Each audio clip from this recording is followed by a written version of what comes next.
안녕하세요. 민소 기자들이 만드는 시사 토크쇼 시사 꿀꿀입니다. 저는 진행을 맡은 정혜림입니다. 안녕하세요. 곰곰이입니다. 안녕하세요. 강경훈 기자입니다. 안녕하세요. 시사 콜콜의 이슈 잡부 조한무입니다. 네, 오늘 한 명이 비죠. 우리 함께하는 멤버인 홍민철 기자가 지금 취재차 출장을 떠나신 관계로 오늘과 내일은 저희 넷이서 방송을 진행하게 됐습니다. 홍민철 기자가 따끈한 특종을 물어서 특종이 나올지 모르겠지만 어쨌든 어떤 이야기가 나올지 저희 목요일 방송에서 직접 취재해오신 내용으로 방송을 해주시기로 했기 때문에 그렇죠? 그러신 거죠? 확답을 했나요? 예, 뭐 방송은 그 내용 맞는데 특종은 없어요. 그래요? 네. 아니 특종이라고 미리 이제 낚시질을 해야 되는 거 아닌가? 아니요, 이상한 기대를 하게 하지 마시고 르뽀입니다. 르뽀. 르뽀를 네네네. 갖고 그 이제 예전에 홍민철 기자가 방송 때 이제 소개했었던 그 이제 모델을 이제 자세하게 취재하러. 친한 모델. 네. 네. 너무 어디서도 나오지 않은 얘기가 나오면 특종이죠. 예, 뭐 자세한 르뽀. 저희가 그런 거에 좀 좀 보수적이라고 하죠. 민정의 소리가 이제 좀 보수적인데 이제 예를 들면 이런 단독 보도가 있어요. 남들보다 빨리 쓴 보도 자료. 그런 거 단독 많이 달거든요. 네. 그건 좀 비열했다. 많이들 해요. 많이들 하고 아무도 쓰지 않은 보도 자료. 이것도 이제 단독이라고 다는 경우들도 있고. 특히 이제 국정감사 시즌이 되면 이제 그게 좀 많아지죠. 그러니까 두 가지, 그러니까 겉으로 드러나는 모습은 똑같은데 실제 단독인 경우가 있고 단독이 아닌 경우가 있거든요. 이게 뭐냐면 어느 의원실이 뭘 준비하고 있다는 걸 미리 알아서 보도자료가 나오기 전에 먼저 쓰는 경우인데요, 둘 다. 보통 단독인 경우에는 그 취재를 같이 한 경우들이 있어요. 의원실하고? 예, 그러니까 매체에서 취재를 하다가 이제 의원실하고 협력을 해서 자료를 정부 기관에 요청을 해서 받아서 이제 그 내용 자체가 단독인 경우에 보통 어떻게 하냐면 그 매체가 먼저 쓰게 해줍니다. 그 매체가 먼저 쓰게 하고 이제 바로 이제 이어서 매체에 이제 뭐 신문을 기준으로 한다면 아침에 보통 릴리즈가 되니까 기사가 릴리즈가 되고 나면 그 브리핑을 해요. 그러니까 이런 경우가 있고 반대로 그냥 아는 거예요. 그 의원실이 그 내용을 준비하는 거를 그냥 알았어요. 그런 경우에 우리 먼저 좀 쓰면 안 돼요? 해서 보도자료를 배포하기 전에 먼저 받는 경우가 있거든요. 근데 이게 똑같잖아요. 그러니까 독자들이 볼 때는 그 매체가 먼저 썼어요. 그 똑같은데 전자는 분명한 단독인데 후자는 단독이라고는 나오지만 사실은 이제 단독이라고 달면 안 되는데 그 매체가 단독을 다는 경우에 후자가 굉장히 많습니다. 너무 엄격해. 저희는 민중의 이렇게 엄격해요. 그렇게 하면 단독을 달아주지 않아요. 재미없는 사람들. 단독은 특종이라는 거니까 네. 그렇게 쓰는 거고 그런 이제 레떼루라고 하죠. 라떼 뭐 이렇게 그런 엄격해. 그런 거를 다는 게 뭔 의미냐 이런 게 좀 보수적인 이상한 사품 같은 게 있어가지고 예. 그래서 뭐 르뽀 가면 남들이 쓰지 않은 내용들이 나오죠. 그렇죠. 예. 분명히 그거 어떻게든 나오거든요. 근데 그거 자체가 이제 뭐 100이라는 내용이 있으면 그 중에 1, 2는 분명히 다른 뭐 새로운 무언가를 좀 더 했다거나 이럴 수 있단 말인데 그게 본질적으로 큰 방향이 다르지 않으면 우리는 단독이라는 걸 달지 않지만 다른 경우도 있어요. 예. 예를 들면 뭐 이런 경우 이건 단독이죠. 오늘 이제 애플페이에 기후동행 카드가 안 들어가 있단 말입니다. 굉장히 분개하셨죠. 네. 이거를 어느 매체가 만약에 알았어. 애플페이가 이제 조만간 릴리즈가 될 텐데 기후동행 카드가 빠져 있다는 것으로 알려졌다. 라는 걸 어제 썼으면 그건 단독이 확실합니다. 그렇잖아요. 알겠습니다. 네. 분노하신 거 잘 알겠고요.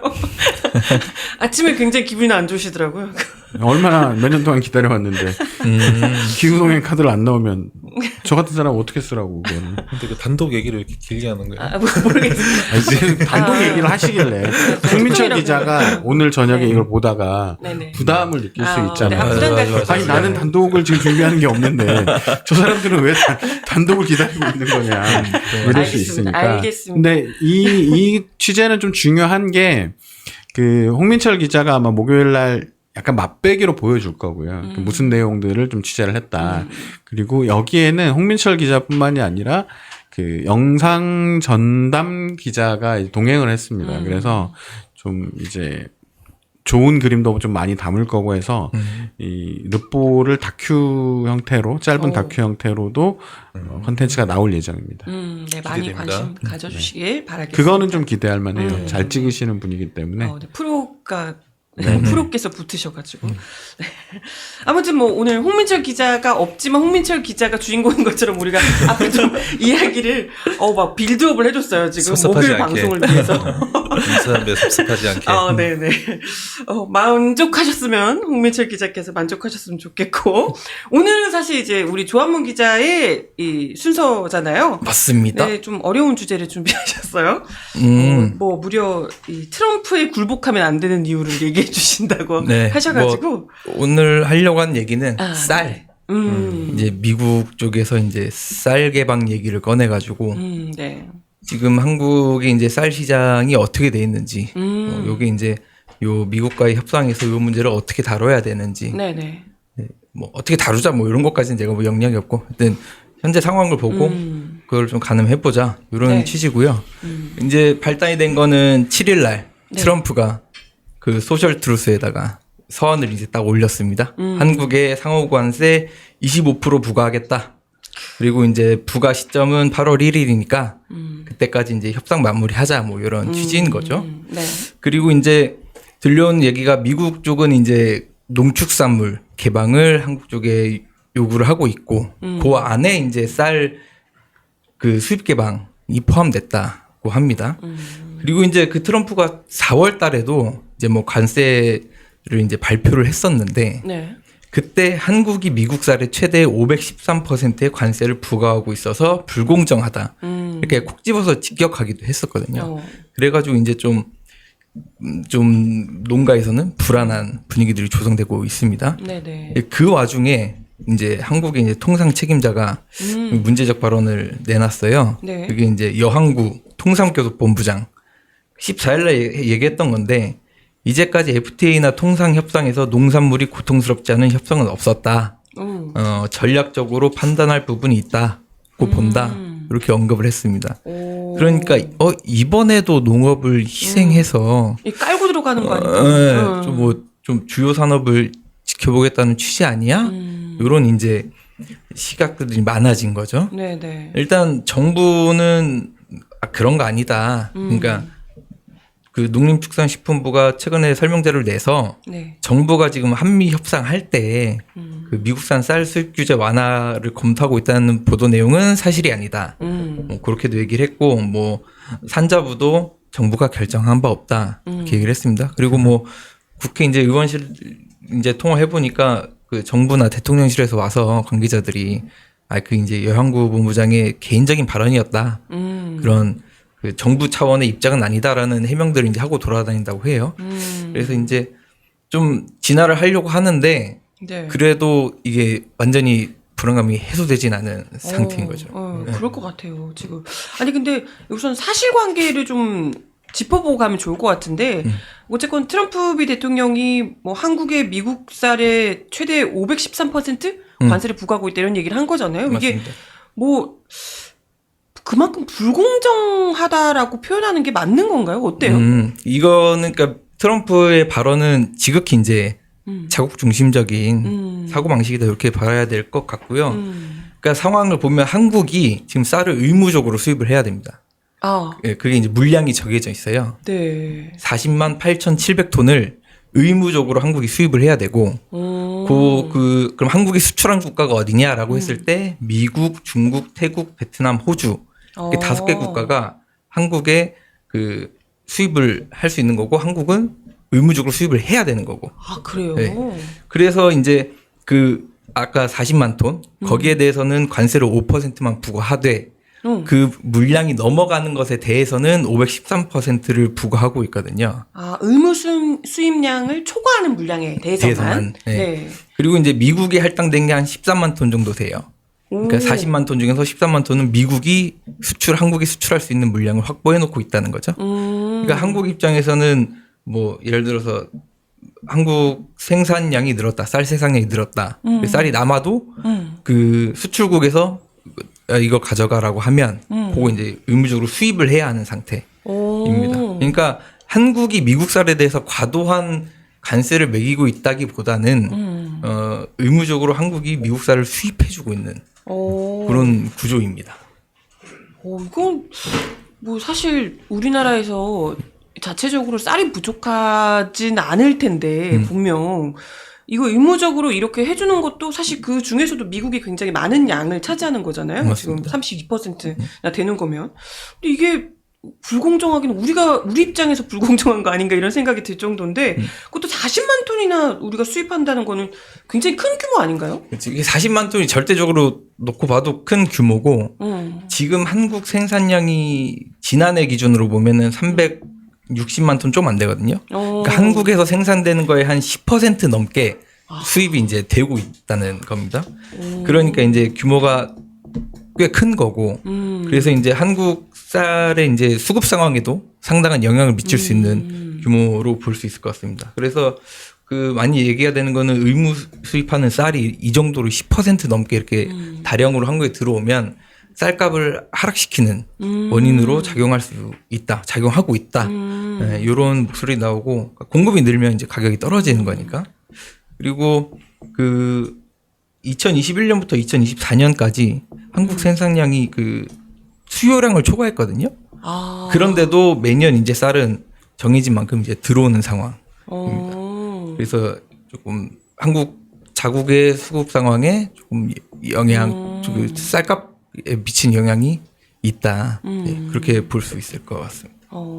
아니 근데 지금 원래도 농가에서 쌀값 떨어지는 것 때문에 굉장히 좀 걱정을 많이 하시는 걸로 알고 있는데 지금 현재는 좀 어떤 수준인가요? 그러면 쌀값이? 이게 뭐 쌀값이 어느 정도가 적정한 거냐 요거는 뭐 딱 집어서 말하긴 힘든데 대략적으로 그러니까 80kg 한 가반이 그걸로 따졌을 때 20만 원은 최소 돼야 된다라는 이제 그 인식들이 있는 것 같고 박근혜 때 2012년 대선에서 그 쌀값 공약 걸었는데 그때가 21만 원이었고요. 그 윤석열이 2012년? 네, 윤석열이 보장하겠다고 한 쌀값이 20만 원이었습니다.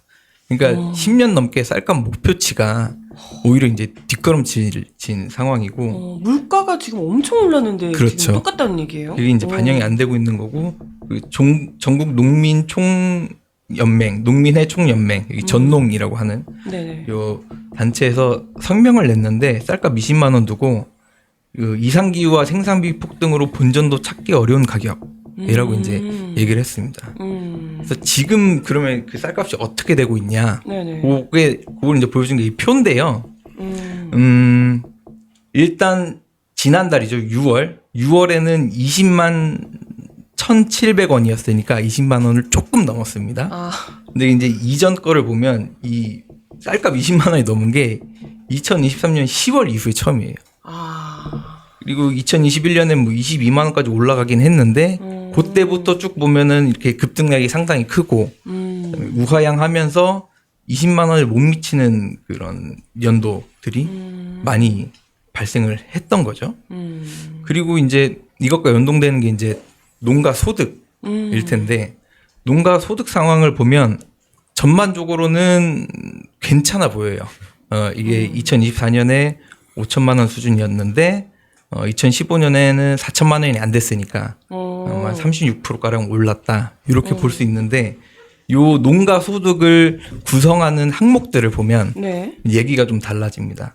요 빨간색이 이제 농업 소득이거든요. 말 그대로 농사 지어서 벌어들인 소득. 근데 요거는 조금씩 줄어들고 있어요. 농업으로 버는 돈은 더 줄고 있다. 그러면은 이제 뭐 농민들이 투잡쓰리잡 뛰고 있다. 이렇게 볼 수 있으니까 농업의 수입이 많이 늘었고. 아, 지금 파란색 부분이 농해소득인 거죠? 네, 농해소득. 그게 이제 늘어난 거고. 그 다음에 정부 보조금도 좀 이제 비중이 늘었습니다. 그러니까 정리하자면 농민이 농사만 지어서는 소득을 보전하기 힘든 상황. 아, 그렇군요. 그런 상황이라고 볼 수 있습니다. 근데 이제 쌀이라는 게 굉장히 그 국민들에게 밀접한 소비재다 보니까 쌀값이 오르면 물가가 오르는 거 아니야? 이런 얘기들이 이제 경제지를 중심으로 많이 나오는데 뭐 대표적인 게 이제 조선비즈 지난 2일날 보도했는데 그러니까 쌀값이 심상치 않다. 그러면서 이제 식품업계가 원가 상승에 그 직면할 수 있다. 뭐 이런 얘기를 했어요. 그런 얘기를 하기 전에 일단 쌀값이 식품업계에서 차지하는 그 원가에서 차지하는 비중이 얼마이며 쌀값이 변동됐을 때 그러면은 그걸 빌미로 오히려 식품업계들이 뭔가 폭리를 취하고 있는 거 아닌지 그런 의심도 이제 먼저 드죠. 그런 의심이. 그리고 이제 밥 공기 그게 한 100g이라고 쳤을 때 그게 250원인데 이게 밥살용 그 쌀로 따졌을 때 이게 오른다고 해서 그 물가에 미치는 영향이 정말 그렇게 큰 것이냐라는 생각도 같이 해볼 수 있을 것 같습니다. 아니 근데 다른 걸 떠나서 지금 쌀값이 10년 전이랑 똑같다는데 여기다가 지금 물가 오름 뭐 쌀값 오름 심상치 않네 이런 걸 붙인다는 것 자체가 좀 너무 말도 안 되는 것 같아요. 올라도 한참 올라야 될 것 같은데. 근데 이게 산지 가격이잖아요. 맞아요, 산지 가격이. 그러니까 이제 이 기사가 약간 말이 안 되는 측면이 좀 있거든요. 그러니까 이제 막 뒤섞어 놨어요. 전통주. 이게 막걸리를 주로 말하는 걸 텐데. 그렇죠. 그러니까 전통주 시장에서 막걸리가 차지하는 건 굉장히 비율이 높단 말이에요. 그러니까 우리가 알고 있는 뭐 유명한 그 이제 쌀로 만든 그런 술의 이 소비 비중 자체가 굉장히 낮아요. 일단 소주는 쌀로 안 만들잖아요. 네.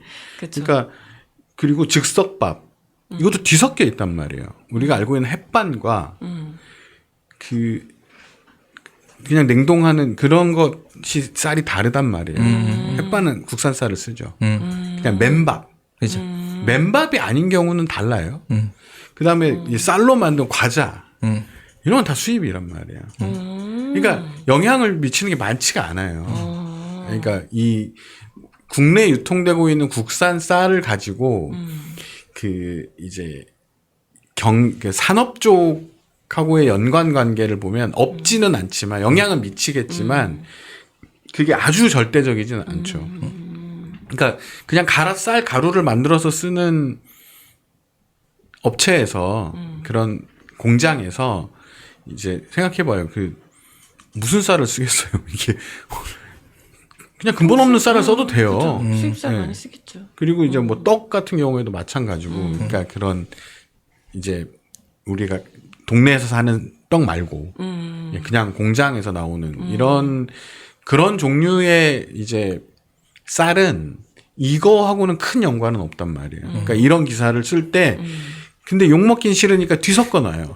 실제로 쓰는 거랑 아닌 거랑 안 쓰는 거랑 뒤섞어서 쌀값이 오르면 엄청난 영향을 받는 것처럼 그러니까 이런 기사를 볼 때 저는 약간 분노를 느끼죠. 이게 의도가 분명한 거거든요. 네. 그래서 요거를 통해서 이제 다른 솔직히 그러니까 쌀과 관련돼 있는 여러 산업들의 그 F&B 사업들의 영향을 받는 것들은 다른 경우들이 더 많아요. 다른 원료나 이런 것 때문에 영향을 받는, 솔직히 얘기하면 그 연료비가 더 많이 들걸요. 그럴 것 같습니다. 네. 전기세가 더 필요할 거고 더 영향을 미치는 건 인력 비용이죠. 그렇죠. 인건비일 텐데 이거 조금 오른 거 가지고 이제 뭐 여기서 이제 바로 그 영향을 받을 수 있는 데는 급식 업계는 많거든요. 그냥 뒤섞어 놓는 거예요. 네. 급식 업계는 영향을 받죠. 그래놓고는 기사 내용의 대부분은 가공식품이란 말이에요. 웃기는 거죠. 그러니까 이게 지금 어찌됐건 이 주요 쌀값이 낮은 배경 자체가 수입쌀 때문이다 이런 얘기잖아요.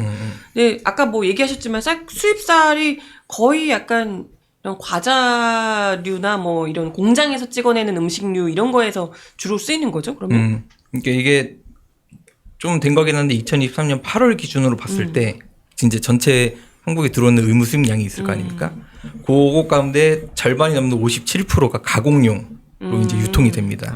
이제 뭐 말씀하신 떡, 과자 이런 게 쓰이고 이제 최근에는 즉석밥, 햇반 말하자면 거기에 플러스 냉동밥이 이제 국내에서도 꽤 되고 수출도 하고 그렇게 하는데 그때 이제 그 수입쌀이 들어갑니다. 볶음밥 이런 거에다가 쓰이는구나. 냉동 볶음밥. 네. 그냥 햇반은 아니고 예. 아까 말씀하신 것처럼 전투식량 이런 냉동 그렇죠. 그런 거. 전투식량. 냉동돼 있는 그 식품들 있잖아요. 거기에 수입쌀을 많이 쓰죠. 아, 그렇구나. 그래서 그 CJ제일제당 그 공식 몰이 있더라고요. 거기 들어가서 이제 카테고리 보니까 볶음밥이랑 이 주먹밥 카테고리 있습니다. 이게 이제 냉동식품인 거예요. 거기서 보니까 19개의 그 제품이 있는데 그 원산지 보니까 다 수입쌀이더라고요. 아, 요렇게 이제 사용을 하고 있다라는 거고 그 햇반 문제는 그 3년 전 2022년에 한번 문제가 됐었거든요. 그때 그 햇반하고 소스를 묶어가지고 파는 게 이제 컵반이라고 있는데 거기에 그 일부 제품에 이제 수입쌀을 쓴 거죠. 아 햇반인데 햇반에 소스랑 묶어서 세트로 컵반 이렇게 파는 아. 제품이 있었는데 거기에 있는 햇반에는 수입쌀을 쓴 그게 이제 꼼꼼한데 2022년에 이제 문제가 돼서 그때 막 국감도 불려나가고 그랬었어요.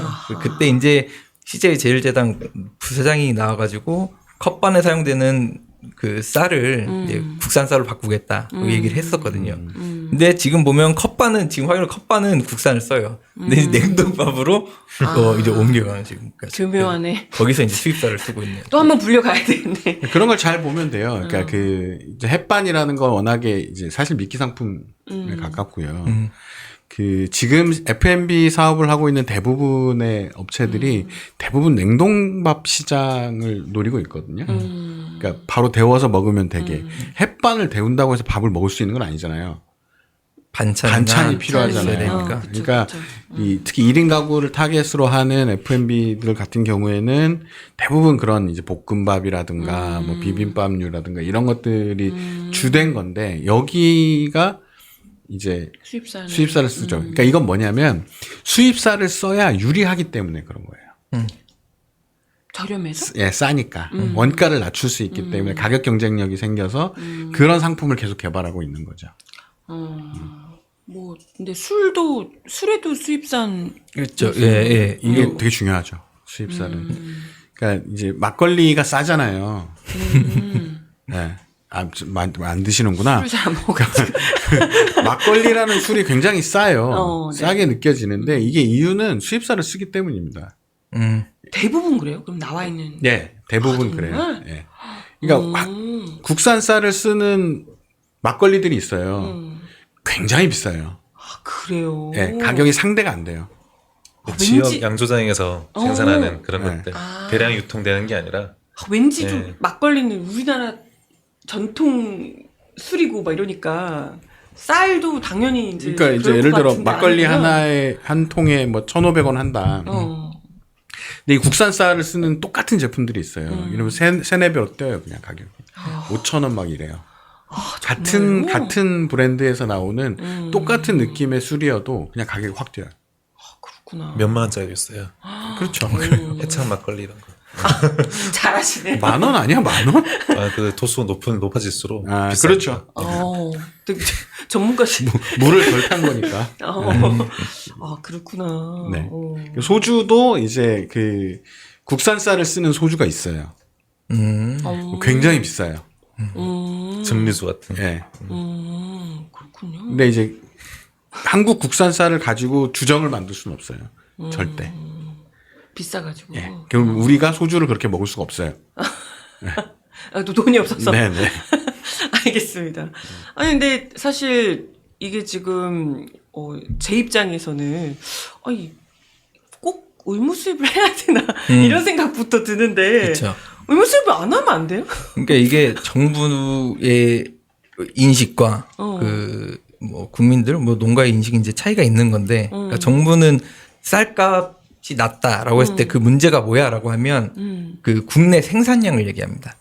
쌀을 너무 많이 생산해서부터. 많이 생산한다. 근데 그렇게 얘기하는 이유는 의무 수입은 그 국가 간의 협정이기 때문에 이걸 어떻게 손 쓸 수가 없다. 그러니까 그거는 그거 디폴트로 정해진 거기 때문에 그걸 전제로 해서 계산을 해야 되고 그렇게 따지면 생산량이 많다는 거다. 이런 겁니다. 보도 자료를 농림부가 이제 윤석열 정부 들어가지고 엄청 많이 냈어요. 이 문제로. 보면은 핵심 뭐냐면 쌀 의무 수입 물량은 국제사회의 약속이기 때문에 이건 어쩔 수 없다. 생산을 줄여야 된다. 이런 거고요. 그 결과로 나온 게 벼 재배 면적 감축하겠다. 이런 겁니다. 그 작년 12월 달에 벼 재배 면적을 8만 헥타르를 감축하겠다라는 목표를 내걸었는데 이게 따지면은 8만 헥타르에서 나오는 생산량이 41만 톤 정도니까 딱 의무 수입하는 물량. 그러니까 그거를 못 줄이니까 그 의무 물량은 못 줄이니까 생산량을 줄이겠다라고 한 게 딱 8만 헥타르입니다. 그냥 강제적으로 그냥 줄이겠다고 하는 거예요, 정부가? 이제 그런 건 아니고 그걸 이제 순차적으로 하고 뭐 타작물 재배로 이제 바꿀 수 있게도 하고 뭐 지자체가 자율적으로 한다고 하는데 요 설정 자체가 잘못됐다는 게 이제 문제 의식입니다. 아니 근데 우리나라가 뭐 모두가 알지만 이게 쌀이 주식인 나라잖아요. 그런데 이런 나라에서 의무 이 수입을 하는 그 양을 지키기 위해서 우리나라의 농민들이 짓고 있는 쌀을 줄이겠다 이거 자체가 상식적으로 말이 안 되는 것 같고 당연히 이건 지금 식량주권 개념까지 이어질 수밖에 없을 것 같거든요. 이게 말이 되는 걱정되는 이야기가 굉장히 많이 나올 수밖에 없을 것 같아요. 그 말씀해 주신 것처럼 그러니까 쌀을 의무 수입한다는 문제를 쌀값이라는 그런 그 경제적인 그 측면에서만 볼 게 아니라 그러니까 식량을 그 자급할 수 있느냐 식량 주권 차원에서 보면 그 의무 수입은 지키되 그 논을 줄이자 요거는 이제 식량 주권에 맞지 않다는 얘기가 될 수 있죠. 그래서 그 나중에 어떤 문제가 생길지 모른다라는 그렇죠. 겁니다. 이게 쌀 의무 수입은 한국이 지는 거잖아요. 네. 저쪽이 원하면 우리가 수입을 해줘야 된다. 근데 수출국 예를 들어 미국은 우리한테 꼭 수출을 해야 될 의무가 없습니다. 그 진보당 전정도 의원실 자료를 보면 요 표가 나와 있는데 2022년 쌀 수입량 보시면 이게 다른 연도는 다 맞게 40만 8,700톤이잖아요. 네네. 근데 2022년만 30만 톤이에요. 31만 톤. 왜 이렇죠? 그리고 그걸 왼쪽으로 쭉 따라가면 미국이 수출한 양인데 3만 6천 톤. 그러니까 원래 13만 톤 보내야 되는데 3만 6천 톤밖에 안 보낸 겁니다. 이 이유가 뭐냐면 밑에 나와 있는 거 미국 캘리포니아 가뭄으로 생산량이 급감했다. 그래서 수출량을 포기했다.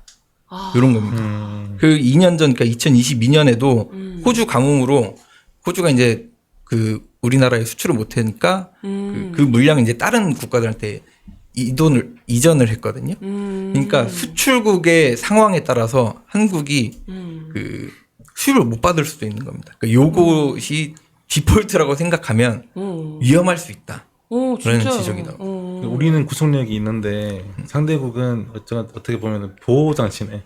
상대국한테는. 그렇죠. 네, 그쪽 거죠. 나라에서 수급 상황이 불안정하면 우리는 굳이 뭐 안 해도 되고. 근데 그걸 거기서 수입하는 양을 우리가 합해서 100이라고 생각해서 하면 만약에 여기서 구멍이 나면 우리들 중 누군가는 우리 국민들에게는 어쨌건 식량이 주어지지 못할 수도 있는 상황이 되는 거잖아요. 그럼 뭐 당장에 갑자기 이런 이게 뭐 악한 감정을 먹어서 그런 건 아니지만 어쨌든 자국의 이익을 생각할 수밖에 없으니까 각 나라들이 자국의 상황에 따라서 이번엔 못 주겠다 이러는 일이 또 계속해서 발생하게 된다면 당장에 우리가 뭐 이거 농가를 아예 뭐 줄이고 해버리면 갑자기 또 쌀 생산이 갑자기 어디서 또 늘어나고 할 수가 없잖아요. 갑자기 이게 되는 문제가 아닌데.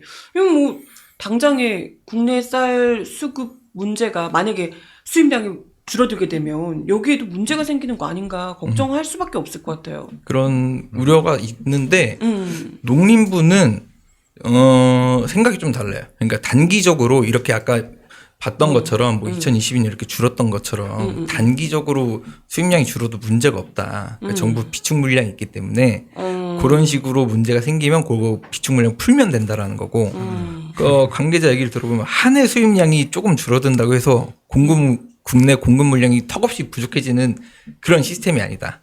국내 생산량도 있고 비축 물량도 있다.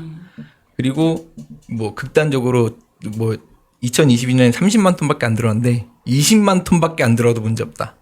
아니, 근데 그건 지금 이미 국내 생산량이 많으니까 할 수 있는 얘기잖아요. 네. 근데 줄이고 나서 딱 맞게 맞춰놓고 이런 얘기를 하면 비축량도 점점 줄어들 수밖에 맞습니다. 없을 텐데. 그리고 최근에 비가 많이 왔잖아요. 그죠. 그때 그 우리도 벼 재배 면적이 많이 줄어가지고 총 벼 재배 면적의 3.6%가 침수됐다라고 했거든요. 그러니까 이런 기상 이변이 한 해에 그치는 게 아니고 계속되고 있는데 그렇게 되면은 국내 총 생산량도 그 확보하기 어려울 수 있고 게다가 뭐 벼 재배 면적을 줄인다? 그러면은 그 수급에 정말 큰 문제가 생길 수 있는 이미 거죠. 자연 현상 때문에 재배 면적이 줄어드는 효과가 발생하고 있는 상황에서 그리고 또 전 세계적으로 이 기후 문제 때문에 그쵸. 어찌됐건 다들 이제 식량 문제가 미래로 가면 갈수록 더 굉장히 중요하게 이어지는 화두잖아요. 이게 식량 주권 이런 문제들이. 근데 이걸 굳이 있는 걸 잘 지킬 생각은 안 하고 더 줄이자고 하고 있으니까 답답한데요. 아무튼 뭐, 네. 요, 지금, 어찌됐건, 굳이 수입량을 믿고 우리가 줄이지 않아도 기후 문제 때문에, 아까 얘기하셨지만 기후 문제 때문에도 지금 좀 줄어들고 있다는 얘기죠. 네. 우리 자국에서도. 네. 그리고 그 한국이 그 조금 오해 아닌 오해가 있는 게 쌀 자급률이 되게 높다고 인식을 하고 계시는 분들이 많거든요. 아니에요? 쌀 자급률은 높다고 하면 어느 정도가 돼야 충분하다고 할 수 있을까? 쌀 자급률 네. 최소 100%는 넘어야죠. 그죠? 네. 100%가 되면 100% 자급이니까 100%가 안 되는 해가 많아요. 그러니까 2023년 기준으로 봐도 99.1%니까 뭐 100%가 조금 안 됐고 2018년부터 보면은 그 쌀 자급률이 100%를 넘긴 거는 이제 2023년밖에 없고 계속 떨어지고 있는 상황입니다. 왜 그렇죠, 근데? 넘치는 거 아니었어요? 쌀이? 넘치는데도 자급률이 안 되는 거예요? 그러니까 자급률을 봤을 때 이제 뭐 이게 특별히 떨어진 해가 있는데 2021년 뭐 84.6%밖에 안 됐는데 이런 데는 뭐 장마, 그러니까 전년도의 장마가 한 2달 가까이 이어졌거든요. 그러면은 이듬해 생산량에 이제 영향을 많이 미치게 되는 거죠. 그래서 이게 충분히 국내 생산이 이루어지고 있다라고 하면 그거는 아니다 라고 볼 수 있을 것 같습니다. 그리고 쌀뿐만 아니라 이제 다른 곡물들로 범위를 넓히면 곡물 자급률은 20%에도 안 되는 상황입니다. 이게 주요 평균 주요국 평균으로 보면 100.7%거든요. 한국 20%도 안 되는 거고. 대체 식량도 상황이 심각하네요. 그러니까 한국은 곡물 자급 봤을 때 쌀 빼고는 많은 부분 수입에 의존하고 있는 상황이라는 거죠. 그래요? 미국이 122%? 네. 오스트리아 보세요. 300% 넘어갑니다. 그리고 뭐 일본이 정말 낮은 축에 속하는데 그래도 27%. 중국 90% 넘어가고요. 그러니까 중국 90% 없고 영국도 뭐 100% 정도 되는 거고. 그래서 굉장히 낮은 상태고. 그러니까 한국의 이제 이 자급률이라는 개념을 보면 식량 안보에 대한 개념이거든요. 그러니까 예를 들면 이제 한국 사람들이 쌀만 먹는 건 아니니까 그리고 사료나 이런 데 보면 옥수수도 많이 쓰고 그렇잖아요. 그러니까 필요한 곡물이 이제 사람들은 자기 밥상만 생각하지만 산업, 그다음에 예를 들면 축산, 뭐 이런 것까지 다 계산을 해보면 이제 필요한 곡물의 양에 비하면 우리나라가 이제 20%가 안 된다는 얘기인 거죠. 그러니까 쌀만 100%가 된다고 해서 이 문제 해결되는 건 아니다. 근데 이게 안 보인 건 뭐냐면 나머지는 수입이라는 거죠. 이게 끊겼을 때 어떻게 될 거냐. 그러면 단계가 있단 말이에요. 예. 그러니까 우리나라 사람들이 그러면 다 좁혀서 그러면 축산이나 이런 것까지 다 됐고 우리 밥상만 봤을 때도 실제로 밀을 많이 먹습니다. 그러니까 빵을 많이 먹고 뭐 국수나 이런 걸 많이 먹기 때문에 라면 많이 먹잖아요. 네네. 그게 다 수입 밀이란 말이에요. 그러니까 이것을 대체할 수가 없어요. 밀이 끊겼을 때 쌀값이 오르게 될 겁니다. 그렇잖아요. 그러니까 밀값이 폭등을 하면 쌀값도 폭등을 할 수밖에 없어요. 라면을 못 먹으면 밥이라도 먹어야 되니까. 그러니까 이런 개념이거든요. 그러면 주식을 지켜야 하는 건 굉장히 중요하고 그러면 우리나라가 밀을 생산할 수 있는 건 아니니까 여기 너무 뭐 우리 밀도 있긴 하지만 그거 자체가 이제 뭐 본격적인 생산량을 이렇게 수급할 수 있는 수준은 아니고 워낙에 이제 가성비가 떨어지기 때문에 뭐 우크라이나나 이런 데서 나는 밀하고는 상대가 안 되는 거죠. 그러니까 그러니까 한국은 일단 농업 국가가 아니에요. 농업 강국이 아니고 이제 농업 강국이라 하면 주요 곡물을 넘치게 생산할 수 있는 능력을 보유한 나라들. 미국. 뭐 미국이 대표적인 나라고요. 프랑스도 밀 생산에서는 이제 굉장히 자신 있는 나라니까. 그리고 이제 뭐 우크라이나는 전 세계의 밀을 이제 공급하는 나라잖아요. 그러니까 그런 나라는 아니에요. 근데 그러면 안보적 차원으로 한국 사람들이 자기 밥상을 지킬 수 있는 수준이 뭐냐.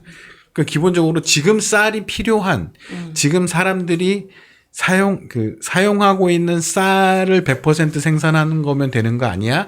라는 건 굉장히 문제가 있는 거죠.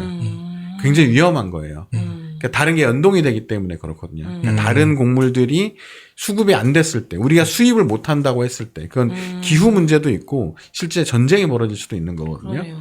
그리고 상대국이 공격적으로 그걸 했을 경우에, 그러니까 이런 것들을 대비해 본다면, 최악의 상황에서 어떤 태도를 취해야 되는가, 그런 걸로 본다면 쌀만을 가지고 100%에 육박한다고 해서 이제 만족할 수 있는 거냐. 그러진 않다는 거예요. 그래서 당연히도 정부는 쌀을 비축합니다. 네, 비축하는 게 필요하고 유사시를 대비해야 되기 때문에 그렇죠. 그렇거든요. 근데 이게 일본에서 이게 문제가 발생했죠. 그러니까 일본도 쌀을 비축합니다. 네. 근데 일본이 작년에 난리가 한번 났죠. 아, 잘 모르시나요? 뭐죠? 일본의 쌀값이 폭등을 해가지고 아, 정말요? 네. 사람들이 막 한국 와서 쌀 사고 막 난리 나. 심지어 한국 쌀을 사갔어요. 한국 쌀이 수출됐다니까 일본에. 왜냐하면 일본 사람들, 그러니까 이건 물론 한국과 일본의 특이한 상황이긴 합니다. 그게 뭐냐면 두 나라 사람들만 먹는 밥이 있어요. 품종. 예. 네. 다른 나라 사람들은 별로 관심이 없는 쌀 품종이 있어요. 찰기가 흐르는. 예, 예. 그 쌀. 베트남만 가도 쌀이 다르단 말이에요. 그쵸. 날림쌀. 네. 안 그러니까 되죠. 그거. 이게 밥에다가 숟가락 퍼먹는 이 쌀이 필요하거든요. 젓가락으로 뜰 수 있는. 예. 요 쌀이 필요한데 일본이 쌀값이 폭등을 했어요. 물론 여기에는 여러 가지 요인이 복합적으로 작용을 했습니다. 그리고 나중에 밝혀졌더니 일본의 농협놈들이 이상한 장난질을 쳐가지고 사재기. 예. 쌀값이 오르니까 쌀을 풀어야 될 놈들이 갑자기 쌀을 쟁여놓기 시작해가지고 야. 저 뭐지? 뭐 이렇게 된 건데 나중에 이제 정부에서 쌀을 푼다 그러는데 쌀이 안 풀려.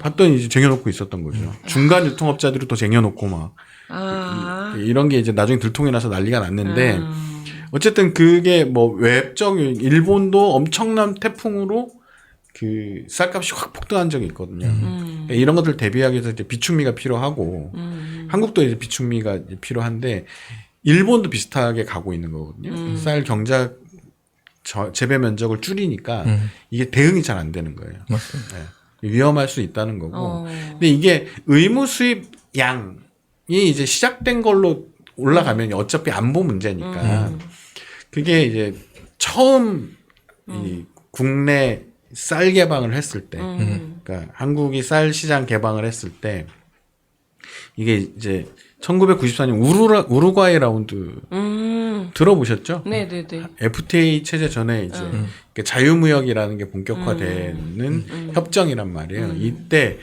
전 세계적으로 이제 농업 관련한 게 다 이슈가 됐어요. 그때 이제 한국이 처음으로 쌀 개방을 했고, 김영삼 대통령이 당시에 이제 쌀 개방만은 안 하겠다라고 그랬었죠. 했다가 대통령을 직을 걸고 안 하겠다고 했다가 이제 직을 걸어야 되는데 개방을 했어요. 그냥 사과를 했죠. 나중에 직을 내놓긴 좀 그렇고 이제 사과만 했죠.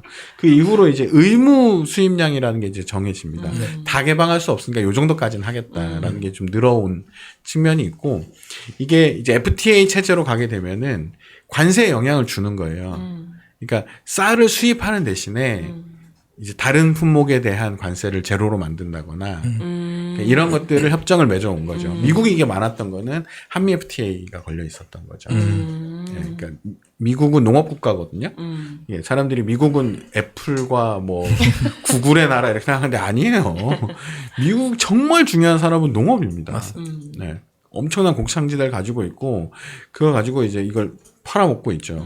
그러면 미국은 거기서만 농산물을 파는 게 아니에요. 남미에도 엄청난 농장들을 가지고 있고, 그러니까 그들이 이제 이 남미나 이런 나라들의 정부하고 관계를 맺는 게 중요한 이유가 그 회사들이 거기 곡창지대나 이런 데에 이제 그 생산물을 다른 나라로 수출을 하죠. 그러니까 한국도 이제 그런 데서 많이 수입을 한단 말이에요. 미국 국적의 회사들에 이제 수입을 하게 되는데, 그 당시에 농민들이 했던 얘기가 뭐냐면 그게 어쩔 수 없다면 예, 우리 자동차를 팔아야 되고 우리 휴대폰을 팔아야 된다면 어쩔 수 없다면 그러면 두 가지를 농민들이 얘기를 한 거거든요. 하나는 쌀을 생산을 해도 살 수 있게 해달라. 이게 보조금이었어요. 네, 보조금. 그러니까 보조금이 계속 늘어온 거죠. 그러니까 정부는 그걸 해온 거예요.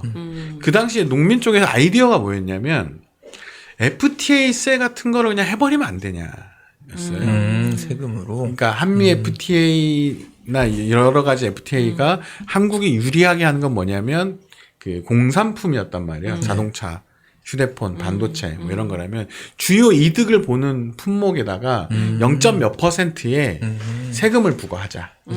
그리고 그것을 전액 농민들한테 주면 되는 거 아니냐. 그리고 우리는 쌀을 그냥 생산하게 하고 그것이 생산량이 일정 정도만 보장되면 되는 거 아니냐. 요게 이제 중요한 논리였는데 요거까진 받아들이지 않았고 이제 보조금을 좀 올리는 방향으로만 이제 됐고 지금은 좀 약간 애매한 논리가 됐지만 그 당시에 되게 많은 지금도 유효할 수 있는데요. 그러니까 그게 뭐였냐면 북한에 보내자였어요. 아, 맞아요. 그 얘기는 많이 나왔었죠. 그러니까 우리가 쌀이 넘친다면 북한에 보내고 미안한데 우리가 급해지면 오래 못 보내겠다야. 이럴 수도 있는 거니까. 그치. 남는 쌀이 있다면 그냥 북한에 보내자. 북한은 지금 쌀이 부족한 상태니까. 그리고 북한은 구조적으로 쌀이 부족할 수밖에 없어요. 지형 때문에 그런 거. 농지가 많지. 농지가 너무 적으니까. 그러니까 남한보다도 훨씬 적기 때문에. 그러니까 한국보다 일본이 쌀이 많이 나는 이유는 일본은 한국보다는 평야가 넓어요. 땅도 넓지만. 그러니까 약간 이 평야 지대가 쫙 있거든요.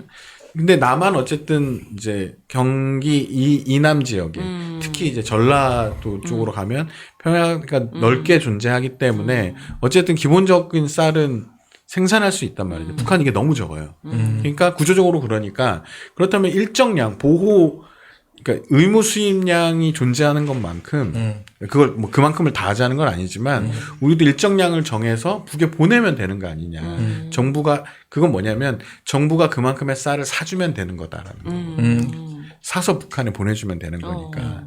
그리고 싸게 팔 거 아닙니까? 북한에 보내는 거니까. 그럼 생산량을 유지하고 국내 쌀을 적정 가격으로 유지를 하면서 생산량도 유지를 하고 남북 관계에도 도움이 되는 아이디어였는데 지금은 좀 하기 애매해졌죠. 근데 그건 지금도 충분히 써먹을 수 있는 아이디어거든요. 뭐냐면 북한에 팔면 돼요. 싸게 팔면 되죠. 그러니까 남북 간에 이제 뭐 우리의 소원은 통일 이런 거 북한이 이제 안 하겠다고 하니까 애매모호해졌단 말이에요. 하지만 북한은 여전히 식량난은 아니지만 북한은 이제 경제 위기는 거의 극복됐다고 하잖아요. 근데도 거기는 그냥 구조적으로 쌀이 부족할 수밖에 없어요. 그렇다면 그쪽에 사는 사람들도 우리 쌀에 대한 요구는 있죠. 근데 이 쌀을 생산하는 나라가 그렇게 많지 않단 말이에요. 희귀. 그렇게 많지 않아요. 그러니까 남쪽의 쌀을 싸게 살 수 있다면 북한도 이익이죠. 오히려. 그러니까 무슨 통일 이런 걸 다 떠난다 하더라도. 그러니까 이런 여러 가지 아이디어를 해야 되는데 그 한국의 지금 정부의 대책은 일본 방식을 지금 택하고 있는 거예요. 경작 줄이는. 재배 면적을 줄이는 방식으로. 국내 생산을 줄이는 방식을 예, 요걸로 이제 해서. 대응을 해서 그 쌀값이 너무 떨어지지 않게 그러니까 생산을 줄여야 가격이 안정될 수 있다라고 보는 거죠. 대신에 농민들에게는 다른 경작을 좀 할 수 있도록 해주면 되는 거 아닌가. 이게 꽤 오래된 정부 정책이고 이거는 보수 정부에서 좀 더 두드러지지만 보수 정부가 아닌 진보 정부가 해도 이 방향을 크게 틀진 않아요. 재배 면적 좀 줄이려고 해요. 생산량이 필요에 비해서는 높으니까. 근데 이게 돌아가기가 굉장히 힘들어요. 그러니까요. 왜냐하면 논과 밭이 달라서 그래요. 논을 밭으로 이제 갈아엎어버리면 논으로 다시 만드는데 약간 그렇죠. 애로사항이 존재하거든요. 예. 한 번에 이렇게 뒤집듯이 이렇게 할 수 있는 게 아닌데. 예, 그러니까 물을 다 막아야 되고 뭐 이런 게 필요하니까 네네. 좀 복잡한데 물론 물 빼면 받치고 물 닫으면 논이 되긴 하는데요. 어쨌든 그런 작업들을 다 해야 되니까. 그리고 하나 이제 뭐 경험적으로 보면 논농사를 계속 짓는 사람이 유지되는 게 필요해요. 그러니까 이게 노인 문제이기도 하거든요, 지금.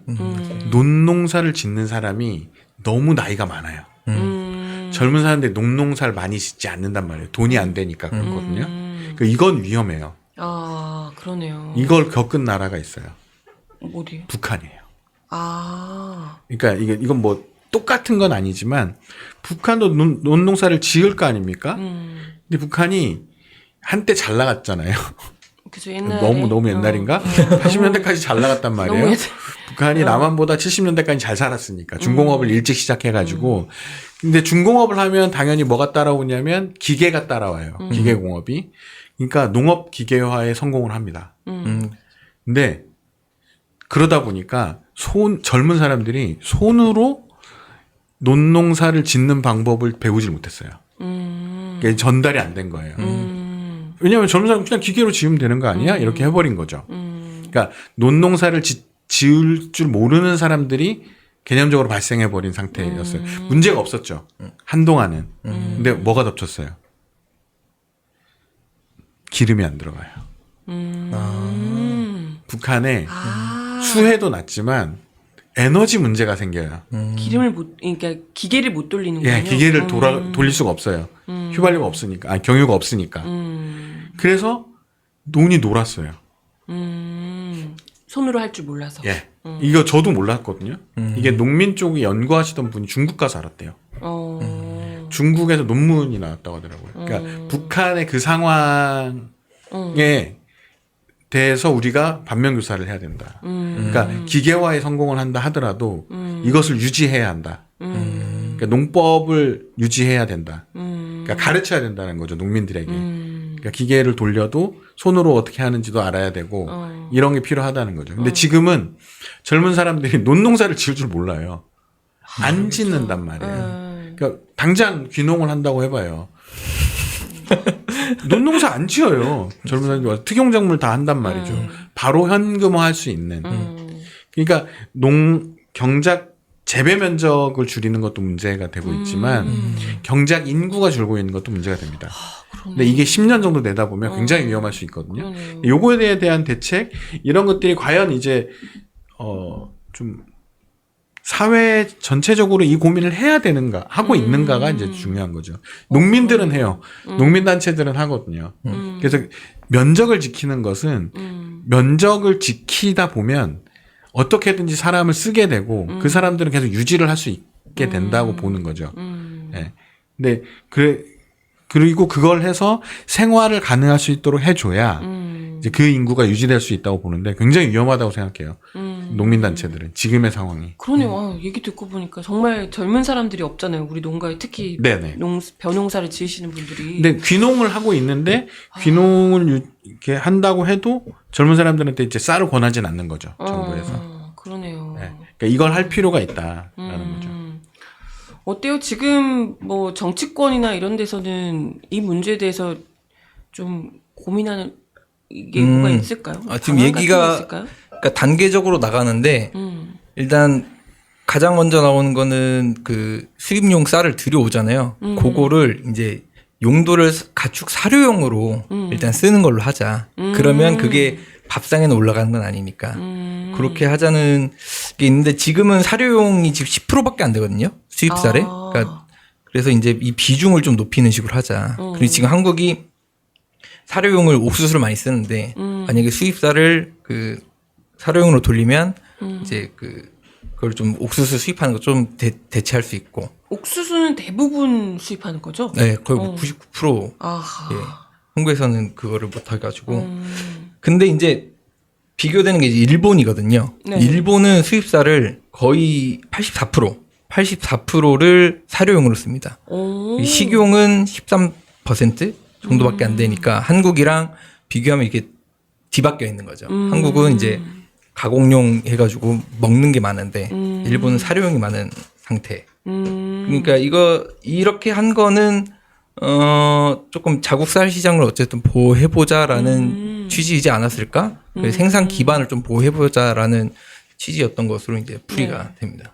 그러니까 요거 일본처럼 우리도 이제 사료용으로 많이 써보자 하는 게 이제 농가 측의 입장인 거죠. 그럼 정부는 이와 관련해서 어떻게 이것도 이제 아까 말씀드렸던 것처럼 이게 좀 외국과의 관계이기 때문에 이거를 사료용으로 돌리면 그럼 미국 등 수출국이 반발할 수 있어서 조금 소극적인 자세입니다. 그러니까 이게 쌀을 들여올 때 쌀마다 이제 등급이 있더라고요. 근데 먹는 거는 뭐 1등급 이제 그 이하는 사료용으로 쓰거나 뭐 이런 건데 이게 그 수입하는 주체가 그 AT라고 이제 공사에서 해요. 네네. 공사가 이제 우리가 의무 수입하는 쌀을 그 수입하겠다, 매입하겠다고 해서 공고를 내면 이제 업체들이 신청을 하는 거라 합니다. 근데 그 공고를 낼 때 우리가 몇 등급 쌀을 낼지를 정해놔요. 근데 만약에 사료용을 많이 한다 그러면 사료용이 싸잖아요. 그러니까 사료용 비중을 늘리면 우리가 수입하는 쌀을 이제 싼 쌀을 저렴한 쌀을 이제 많이 들여와야 되기 때문에 그것이 이제 수출국 입장에서는 반발이 있을 수 있다. 그래서 이제 조금 주저된다. 이런 거고 이게 뭐 그러니까 협정 맺을 때 이제 내국민 대우 원칙. 그러니까 우리 수입산이랑 그 국산이랑 차별하지 말아야 된다라는 조항이 있기 때문에 그 수입쌀을 그 사료용으로만 들어오는 것은 요 내국민 대우 원칙에 그 위배될 수 있다라는 게 이제 정부 측의 입장입니다. 내국민 대우 원칙이 수입산과 국산을 차별하면 안 된다가 내국민 대우 원칙이에요?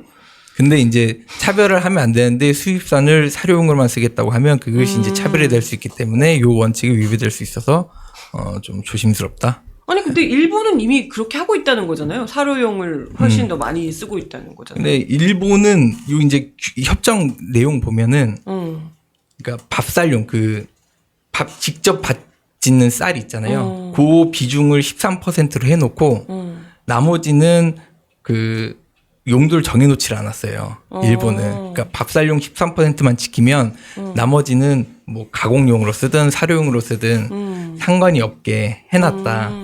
근데 이제 한국은 그런 내용은 없거든요. 한국은 이제 쌀의 용도를 몇 퍼센트, 뭐 가공용 몇 퍼센트, 밥쌀용 몇 퍼센트, 사료용 몇 퍼센트 해놓는다는 규정이 없어요. 근데 이제 정부 쪽에서 얘기한 거는 그렇지만 내국민 대우 원칙이 있기 때문에 그걸 사료용으로만 돌리는 거 위험하다는 것이고. 아니 근데, 아니 근데 어쨌건 한국에서 우리 정부가 그걸 시작부터 하기도 전에 이렇게 하는 것 자체가 좀 뭐 이해는 안 가는데 뭐 이것 때문에 지금 어쨌건 수입쌀 용도를 지금 뭐 지금 와서 조정하는 게 뭐 문제가 있다. 자 우리가 지금 하지는 못한 손대지 못한다. 뭐 이런 얘기인 건가요? 아예? 근데 일본도 내국민 대우 원칙이 적용되거든요. 이게 WTO 그래요? 협정이니까 그 WTO의 기본 원칙인 국산과 수입산을 그 차별하지 말라는 원칙은 똑같이 적용이 돼요. 그러니까 일본도 어떻게 말하면은 일부 그런 국제적인 부담은 안고 그 정책적으로 이렇게 하는 거거든요.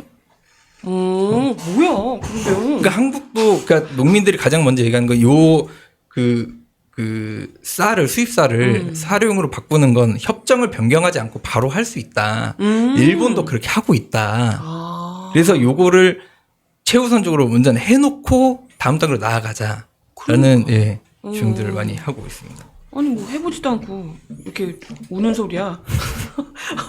그래요. 근데 지금 수입사를 어찌됐건 뭐 사료용으로 하냐 마냐 이것도 중요하지만 아까 뭐 길게 이야기를 했듯이 의무 수입 이 협정 자체를 좀 손봐야 되는 거 아닌가 이런 생각이 들거든요. 그렇죠. 이게 물량만 그러니까 이게 아까 40만 톤이라고 그랬잖아요. 요 기준이 뭐냐? 그러면 그 1988년에서 1990년 네. 한국의 연평균 쌀 소비량의 7.9%로 설정한 것이 40만 톤입니다. 엄청 오래전 설정된 기준인 거죠. 그때 또 쌀을 워낙 많이 먹었잖아요. 그때는 소비량이 500만 톤이 넘었는데 지금 이제 400만 톤이 안 됩니다. 근데 요 상황이 바뀌었는데 기준이 안 바뀌다 보니까 아까 말씀드렸던 것처럼 의무 수입량 비중이 10%가 넘어가 버리는 상황인 거죠. 그래서 요것만 보더라도 네네. 일단은 물량은 일단 조절해야 되는 거 아니냐. 이건 명분도 명확하고. 그쵸. 이거는 해야 되는 거 아니냐라는 얘기가 있고 그 이재명 대통령 대선 공약집에도 이게 있더라고요. 쌀 수급 안정을 위해서 쌀 의무 수입 물량 감축 추진하겠다. 요 내용이 들어 있습니다. 그리고 이제 근본적으로는 이거를 이제 그 중단하자. 이런 목소리 이제 많이 나오는데 그쵸. 지방 의회에서 특히 이제 영호남 가리지 않고 농사 많이 짓는 지역에서는 그 건의안들을 많이 채택해가지고 그 제출을 했고요. 뭐 이게 보니까 전북특별자치회는 최근이 아니라 작년 9월달에 요구를 했거든요. 그리고 이제 뭐 올해 뭐 1월, 2월, 3월, 4월 쭉 해가지고 뭐 전남, 충남, 군산시, 창원시 뭐 등등해서 요 재협상 하자라는 건의안이 계속 올라왔습니다. 네네. 그래서 이걸 지금 일본도 의무 수입을 하고 있잖아요.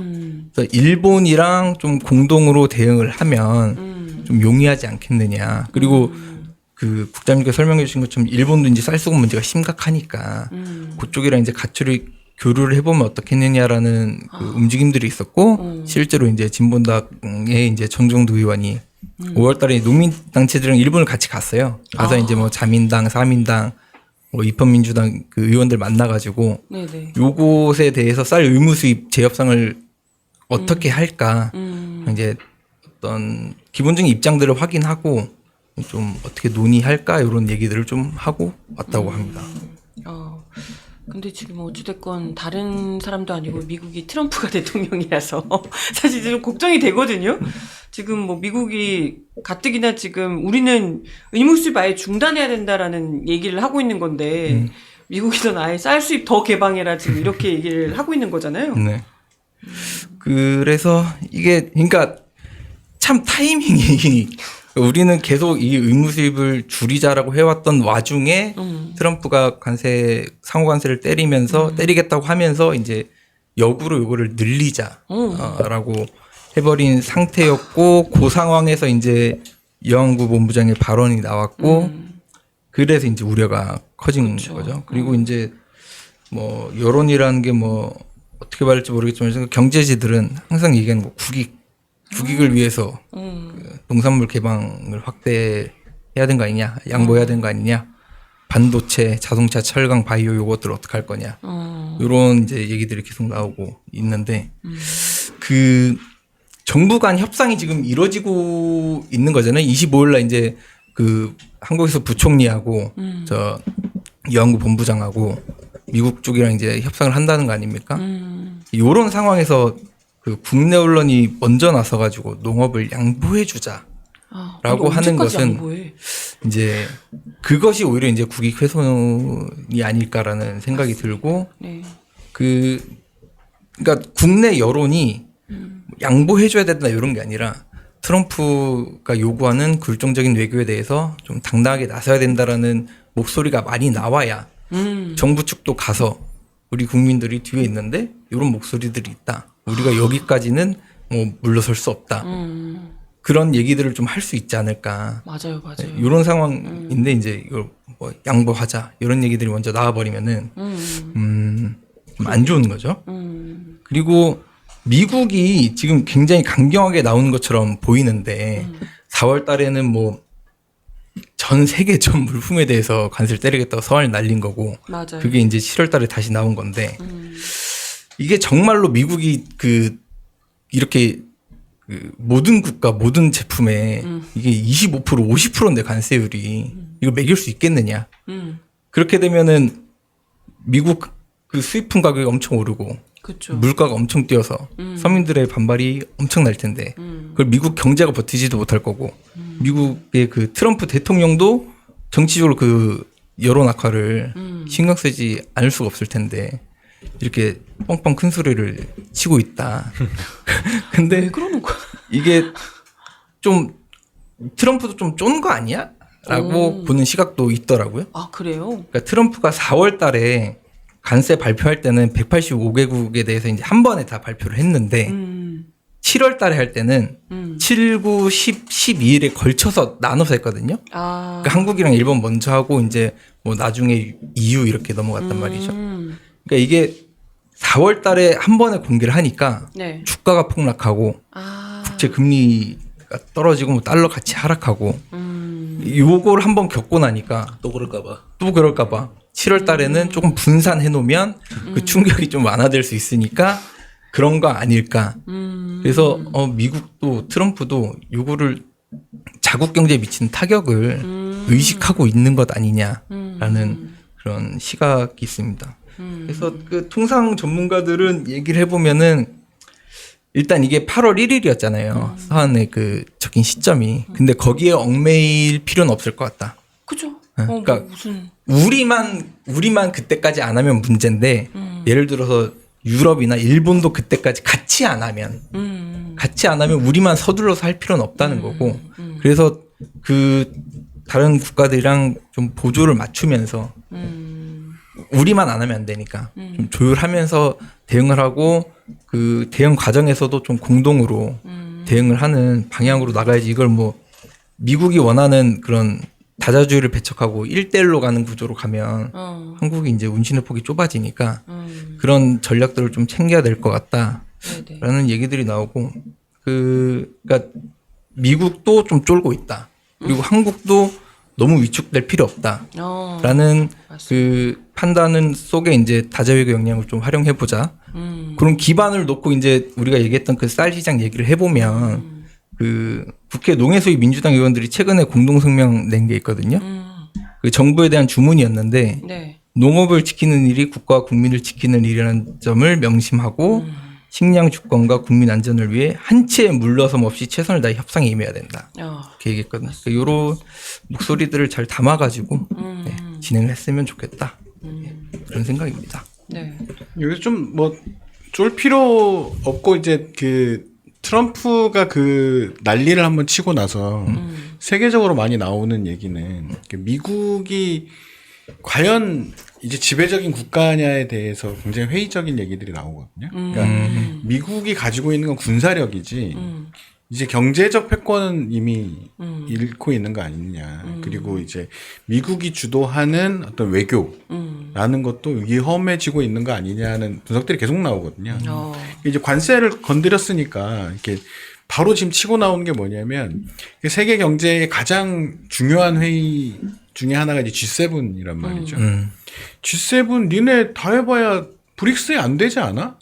라는 얘기가 지금 나오는 상황이라는 거죠. 그러니까 브릭스 5개 국가가 전 세계 경제 규모의 40% 정도를 점유하고 있는데 G7 그 정도 안 되잖아. 라고 하는 거예요. 그러니까 이러다 보니까 이제 한국은 G7도 아니고 브릭스도 아니란 말이에요. 둘 다 관계를 잘 맺어야 되는 나라, 둘 다 이 두 세력이 브릭스는 세력은 아니었으니까.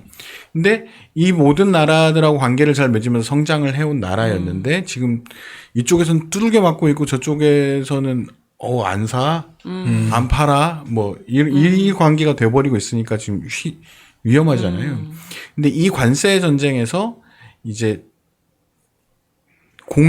브릭스 국가들이 공히 트럼프하고 붙어버린 거죠. 그렇죠. 그러니까 대표적으로 브라질이 싫어. 너네 우리가 관세 때리면 니네 살 수 있을 것 같아? 라는 거 한 거예요. 룰라가 돌아오자마자. 그리고 너 걔 좋아한다며? 전 대통령. 걔 나 죽이려고 했던 애를 좋아했다며? 지금도 걔 지지한다며? 너도 당해봐. 브라질이 그럴 수 있는 이유는 중국과 러시아가 있기 때문에 그렇거든요. 그러니까 브릭스로 묶여 있으니까. 그러니까 인도도 애매모호한 태도를 취한단 말이에요. 그러니까 미국하고 굉장히 가까운 나라이지만 또 브릭스 국가이기 때문에 이게 애매한 상태로 넘어가고 있고, 그러니까 이런 상황에 대해서 변화하고 있는 상황에 대해서 한국은 써먹을 수 있는 논리들을 많이 개발할 필요가 있다는 거죠. 예. 지금 일본이 어떻게 될지 몰라요. 그러니까 캐나다도 한번 붙었단 말이에요. G7 국가인데 일본도 어이씨 곤란한데 이런 얘기 그냥 나와 버린단 말이죠. 정부에서. 그러니까 한국은 일단은 발언을 자제하는 방향으로 지금 가고 있는 거죠. 이런 눈치를 보겠다. 그러면 지금 논리들을 많이 개발해야 되는데 저는 예전에 프랑스나 이런 쪽에서 유럽 쪽에서 많이 쓰는 논리가 있었어요. 그러니까 그게 뭐냐면 국내 정치가 불안정해진다였어요. 네. 그러니까 우리가 그것을 받아들였을 때 그 시위를 그치. 막을 수 없다. 네. 맞아요. 그것은 우리가 위험해지면 니네가 책임질 수 있냐는 거거든요. 그러니까 우리가 그 제안을 받아들여 버린다면 그러니까 한국으로 친다면 쌀개방이었는데 그러니까 그런 농업 개방을 완전히 열었을 때 우리 농민들의 시위를 우리는 잠재울 수 없다. 그렇게 되면 이 협정이 힘을 발휘하기 어려울 수도 있다. 그러니까 그걸 약간 논리로 쓴 거예요. 논리 구조로. 그러니까 저는 이제 농민들의 시위에 대한 얘기를 이제 정부가 충분히 활용할 필요가 있다고 생각해요. 그래서 이제 농민 더 여기서 이제 이 협상을 새로 해야 된다는 여러 가지 논리들이 필요하다면 농민들을 자주 만나고 그들의 의견을 받아들이는 것도 필요하고 또 농민들에 대한 대책을 만드는 것도 필요하겠지만 지금까지는 하지 않았던 논리 구조. 그러니까 우리가 농업을 양보함으로써 다른 것을 이득을 얻는 결국엔 이걸 하게 될 수밖에 없을 텐데 결국에 가면 그 상황에서도 이것을 최소한으로 하기 위한 논리 중에 하나로 이거를 좀 고민해 봐야 된다. 우리 농민들의 시위 그러니까 예를 들면 니네 남태령 알아? 뭐 이런 얘기 해야 된다는 거죠. 네. 그러니까 우리가 이 농민들을 지지하는 국민들이 많고 그것이 우리 정부로서는 고려해야 되는 거다라는 얘기를 적극적으로 할 필요가 있겠다. 이런 생각이 좀 들거든요. 그래서 정부가 바뀌었다면 그런 논리들을 좀 개발하는 것도 좀 필요하지 않을까 이런 생각이 좀 듭니다. 우리 국민들 너네 알지? 계엄도 막은 우리 국민들 알지? 네, 그러니까 좀 먹히지 저는 않을까? 그거를 한국의 관료들이나 이제 뭐 외교나 이런 사람들이 그냥 뭐 좋은 거 이런 게 아니라 그 힘이 무엇인지에 대해 좀 설명을 하고 그것을 우리의 무기로 좀 활용하는 그것도 좀 필요하겠다. 네네. 우리는 우리 국민들의 의지를 따라야 되고 우리도 국민들을 설득하겠지만 넘지 못하는 선이라는 게 존재한다. 이런 것들을 이제 외교 무대에서 좀 많이 활용했으면 좋겠다. 맞아요. 아마 돌아다니면서 이제 대통령도 그런 그 질문들을 많이 받을 거 아니에요. 예, 그러면 이제 농업 협상에 이런 얘기들이 나올 때 이제 그 얘기만 해주면 되거든요. 한국 농민들 무섭다 생각보다. 예, 무섭고 굉장히 많이 빼앗겨 왔는데 여기서 뭐 더 뭔가를 하라는 것은 우리 정부로서는 굉장히 부담스러운 일이다. 예, 그 발언 자체가 굉장히 힘을 발휘하거든요. 그래서 그런 이렇게 논리 구조 이런 것들에 대한 고민이 이 정부로부터는 좀 시작되는 게 좋지 않을까 네. 이런 생각이 듭니다. 좋네요. 경험이 많잖아요. 대통령 후보가 계란도 맞아봤고. 네. 아무튼 뭐 아까 뭐 얘기하신 것 중에 그 언론이 미리 양보 얘기하는 거 너무 국익 훼손이다 이런 얘기 하셔가지고 되게 감명 깊게 들었거든요. 진짜 뭐 벌써부터 시작도 전에 이미 우리가 빨리 뭐 양보해야 되니 뭐 오히려 트럼프 요구를 어떻게 하면 들어줄까를 고민하는 것 같은 분위기가 언론들 특히 경제지에서 있어가지고 보면서 좀 답답했는데 아까 뭐 교섭본부장도 가가지고 뭐 그런 얘기 했는데. 그러니까 그런 건 정말 우리에게 너무 그러니까 그게 한국 않을까. 지금까지 외교의 어법 같은 거였거든요. 근데 그 어법을 다 버리긴 힘들 거예요. 근데 새로운 어법을 등장시키는 것만으로도 외교관에서 이런 게 오거든요. 네. 뭔가 바뀐 게 있구나. 사람이 똑같은데도 약간 뉘앙스가 바뀌었는데 그러니까 이런 것들만 전달하는 네. 것만으로도 그것은 그 사람들이 협상에서 무슨 얘기를 하건 상관없거든요. 주변에 있는 언론들이나 브리핑이나 아니면 정치인들이나 이런 사람들이 해주는 얘기들이 중요한 거라 이런 것들 좀 할 필요가 있지 않을까. 아, 왜냐하면 지금까지는 농업의 편에 서주는 사람이 진보당 의원 이런 사람들밖에 없단 말이에요. 근데 좀 더 맞아. 이제 민주당 의원들도 그렇고 아니면 관료들 중에서도 우리가 그걸 신경 쓸 수밖에 없습니다라는 얘기 한마디를 해주는 게 제가 볼 때는 플러스가 되지 않을까 이런 네. 생각이 듭니다. 네. 아, 오늘 쌀 더 팔겠다는 트럼프에 굴복하면 안 되는 이유를 조한부 기자가 아주 명쾌하게 얘기를 해주셨어요. 좀 굉장히 어려운 주제라고 생각을 했는데 얘기를 듣다 보니까 너무 선명하고 명쾌하다 생각이 드네요. 다행입니다. 굿. 네. 오늘도 함께 해주셔서 감사드리고요. 민중의 소리 채널 구독과 좋아요, 알림 설정 부탁드리겠습니다. 댓글 많이 부탁드릴게요. 그러면 저희 다시 내일 뵙도록 하겠습니다. 수고하셨습니다. 감사합니다. 감사합니다.